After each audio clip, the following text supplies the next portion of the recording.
Yeah, I think the most exciting thing is just the energy. I mean, the rooms are full of people who want to know what's it take to get started, to make things happen. I remember years ago when the rooms were not packed and people were thinking that company commitments were just words on paper. That's not where we are today.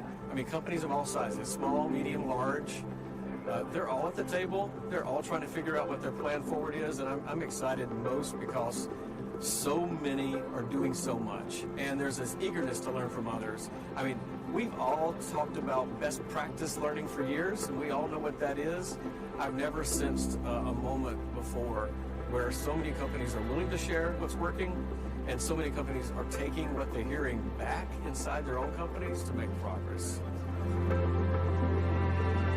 For Trane Technologies, it was about recognizing the big opportunity, 15% of the world's greenhouse gas emissions related to heating and cooling buildings. And so you can look at that as a big opportunity or a big problem. We chose opportunity.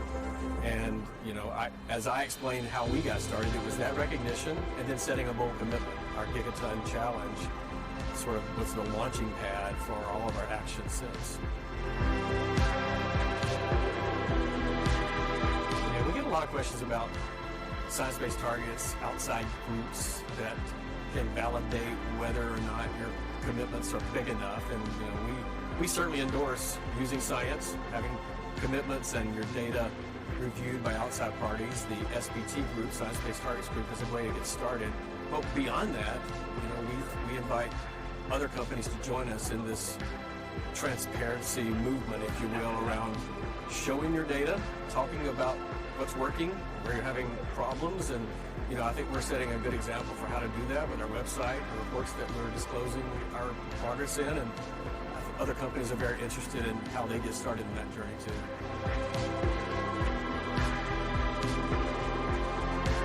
Part of our work in being more transparent around our progress has involved us putting together and developing a Gigaton Playbook. And the playbook is really that. It really is to help people who want to know more about how you calculate Scope 3 emissions reductions, what specifically is Trane Technologies doing, what's in our calculations. You know, we have everything from the specifics of a system, which includes refrigerants, energy, efficiency, and other important factors. But no matter what company is getting started here, there's a playbook they probably should develop as well to help those interested parties, customers, investors, their own employees, understand what it takes to make progress against the commitment.